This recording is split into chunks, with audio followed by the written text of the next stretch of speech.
자, 여러분, 빛보다 빠른 우주선, 단지 영화 속 이야기라고 생각하셨나요? 그런데 지금 나사가 실제로 이 상상을 실현시키는 실험에 들어갔습니다. 목표는 단 하나입니다. 광속을 넘지 않고서도 수천 광년 너머까지 단숨에 도달하는 것. 이건 단순히 속도를 높이는 얘기가 아닙니다. 우주를 접는 방식으로 목적지를 끌어당기는 완전히 새로운 개념의 이동 방식이죠. 이게 진짜 가능하다고요? 네, 수식은 이미 나와 있습니다. 이제 남은 건 현실로 만드는 일뿐입니다. 자, 여러분, 빛의 속도는 어느 정도일까요? 1초에 약 30만 킬로미터. 지구를 무려 1초에 7바퀴 반이나 도는 말도 안 되는 속도죠. 그런데도 지구에서 가장 가까운 별 알파 센타우리까지 그 빛조차도 4년 이상이 걸립니다. 우주 탐사, 외계 행성에 가본다? 그 모든 꿈을 이루고자 한다면 결국 빛보다 빠르게 이동할 수 있어야 하지 않을까요? 자, 그런데 문제는 우리는 정말 빛보다 빨라질 수 있을까라는 질문이죠. 사실 지금 물리학의 대답은 물리적으로는 불가능하지만 이론적으로는 가능할 수도 있다입니다. 아인슈타인의 상대성 이론이 그렇게 말하고 있습니다.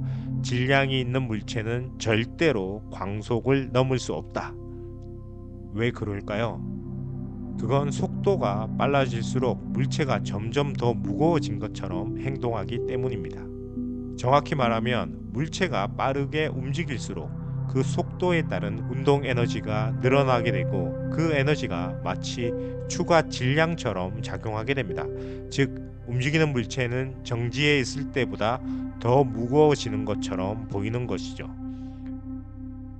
그래서 속도를 올릴수록 점점 더 많은 에너지가 필요하고 빛의 속도에 가까워질수록 그 에너지는 무한대에 가까워지게 됩니다. 결국 아무리 뒤에서 밀어줘도 빛의 속도를 넘을 수는 없는 겁니다. 우리에겐 넘을 수 없는 커다란 벽이 존재하는 셈이죠. 자, 그렇다면 정말 방법이 없는 걸까요? 자, 혹시 이런 상상은 어떤가요? 우리가 빠르게 이동하는 것이 아니라 공간 자체를 움직이면 어떨까요? 예를 들면 이런 거죠. 지금 A 지점에서 B 지점까지 10km 떨어져 있다면 그 사이의 공간을 접어서 붙여버리는 겁니다. 그렇다면 우리는 움직이지 않아도 목적지에 도착할 수 있겠죠. 자, 말도 안 되는 소리 같지만 사실 이런 상상을 하게 된 이유는 우리 우주가 실제로 그런 방식으로 움직이고 있기 때문입니다. 지금 이 순간에도 저 멀리 떨어진 은하들은 우리가 지금 있는 여기로부터 빛보다 빠르게 멀어지고 있습니다. 그 이유는 은하들의 속도가 빠른 게 아니라 그 사이에 공간 자체가 팽창하고 있기 때문입니다. 이건 허구가 아닙니다. 실제 천문학자들이 만원경으로 관측하고 우주의 팽창 속도까지 계산한 관측된 사실입니다. 결국 우리가 빛보다 빨리 달릴 수는 없더라도 우리가 있는 이 공간을 움직일 수 있다면 이론적으로는 빛보다 빠르게 도달하는 효과를 낼 수 있다는 거죠. 그리고 이 발상이 바로 워프 드라이브의 시작점이 됩니다.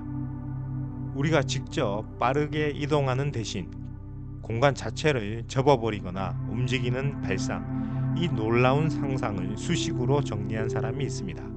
1994년 멕시코의 물리학자 미겔 알큐비에르는 이 아이디어를 과학적으로 제안했고 그 이론은 지금까지도 알큐비에르 드라이브라는 이름으로 불립니다. 핵심은 간단합니다. 우주선 주변의 워프 버블, 즉 어떤 공간에 거품을 만들어서 그 안에 우주선을 넣자는 개념입니다. 그럼 이 워프 버블은 무슨 일을 할까요? 바로 앞쪽 공간은 압축하고 뒤쪽 공간은 팽창시키는 역할을 합니다. 그렇게 되면 공간이 스스로 접히고 늘어나면서 우주선은 공간 속을 미끄러지듯 앞으로 나아가게 된다는 겁니다. 자, 좀 더 쉽게 말해 보겠습니다. 종이에 A 지점과 B 지점을 찍고 그 사이를 하나의 선으로 이어서 움직이는 대신 종이를 접어서 두 점을 딱 맞붙이면 우리는 이동하지 않아도 도착한 셈이 되죠. 워프 버블은 바로 이런 방식입니다. 우주선은 움직이지 않고 그 주위에 공간이 압축되고 팽창되면서 우주선을 목적지까지 들고 가는 구조인 셈이죠. 또 이렇게도 상상해 볼 수 있습니다. 우주선은 마치 서핑보드 위에 가만히 서 있는 사람 같고, 워프 버블은 그 보드를 떠받치는 시공간의 파도의 개념입니다. 자, 움직이는 건 우주선이 아니라 우주선이 올라탄 공간, 즉 파도 그 자체가 되겠죠. 결국 이 방식은 광속을 넘지 않으면서도 빛보다 빠르게 도착하는 효과를 만들어냅니다. 왜냐하면 실제로 이동한 건 우주선이 아니라 그 우주선을 담고 있는 시공간 자체이니까요. 그런데 그저 이론으로만 존재하던 이 워프 드라이브를 놀랍게도 나사가 직접 증명해 보이는 실험에 나섰습니다. 이 실험은 2021년 텍사스에 위치한 이글웍스 연구소에서 진행되었습니다. 이곳은 나사 내부에서도 차세대 우주 추진 기술을 연구하는 최첨단 부서죠. 그 중심에 있는 인물은 바로 써니 화이트 박사입니다. 그는 워프 드라이브의 이론적 구조를 탐구하던 중에 혹시 아주 미세한 수준이라면 우리가 워프 버블의 흔적을 관측할 수 있지 않을까라는 가능성에 주목했습니다. 이를 검증하기 위해 그는 나사 이글웍스 연구소에서 약 2년에 걸쳐 한 장비를 개발하게 됩니다. 그 장비가 바로 화이트 주데이 간섭계입니다. 이 장비는 두 갈래로 나뉜 레이저 빛이 아주 미세한 공간을 통과하며 생기는 간섭 물리를 분석하는 장치로, 빛이 지나가는 경로에 공간 왜곡이 생긴다면 간섭 무늬가 달라지게 되는 그 원리를 이용합니다. 쉽게 말해서 시공간이 정말로 찌그러졌다면 이 장비가 그 변화를 감지해낼 수 있다는 것이죠. 그리고 2021년 중반 이 장비를 사용하던 중에 뜻밖의 신호가 포착됩니다. 광선의 간섭 패턴이 기존과는 조금 다르게 휘어져 있었던 겁니다. 이 현상을 분석한 결과 앞쪽 공간은 약간 눌려 있고 뒤쪽은 살짝 부풀어 있는 듯한 알큐비에르 드라이브 이론에 등장하는 워프 버블 구조와 유사한 패턴이 나타난 거죠. 물론 이건 아직 초기 단계이며 완전한 워프 드라이브는 아닙니다. 하지만 분명한 것은 이론에서만 존재하던 워프 구조의 흔적이 실제 실험에서도 비슷하게 관측되었다는 것이죠. 물론 실험이 완벽하진 않지만 그 자체로 상상이 현실로 이동하는 과정에 중요한 첫 발걸음이 되었습니다. SF 영역에서만 존재했던 워프 드라이브가 이제는 나사 실험실의 장비 위에서 실제로 측정되고 있고, 과학자들은 이 결과를 물리학이 관찰한 첫 워프 흔적이라고 평가하기 시작했습니다. 이쯤 되면 이런 질문이 떠오르실 겁니다. 그럼 실제 워프 드라이브를 만들려면 대체 얼마나 많은 에너지가 필요할까? 과학자들이 계산해 본 결과는 충격적일 정도였습니다. 초기 이론에 따르면 우주선 하나를 워프 버블에 담아 움직이려면 태양 전체를 몇 년간 태운 만큼의 에너지, 즉 행성 하나를 통째로 증발시킬 수준의 에너지가 필요하다는 겁니다. 이게 바로 워프 드라이브 연구가 오랫동안 공상과학의 영역에 머물렀던 이유였죠. 왜 이렇게 많은 에너지가 필요할까요? 그 이유는 시공간 자체를 구부리고 당기는 일이 엄청난 힘을 요구하기 때문입니다. 일반적인 로켓 엔진처럼 물리적인 추진력이 아니라 시공간이라는 우주의 뼈대를 직접 다뤄야 하는 것이니까요.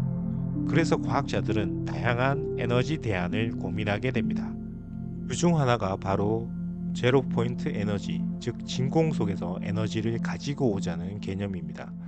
고전 물리학에선 진공 상태는 입자도 에너지도 없는 완벽한 무의 공간이어야 합니다. 하지만 양자역학은 다르게 말하죠. 우주는 아무리 비어 있어도 완벽히 정지된 상태로는 존재할 수 없다고 합니다. 왜냐하면 양자 세계에선 입자나 에너지가 순간순간 불쑥 나타났다가 사라지는 양자 요동이 끊임없이 일어나고 있기 때문입니다. 이로 인해 생겨나는 아주 미세한 에너지를 우리는 제로 포인트 에너지라고 부릅니다.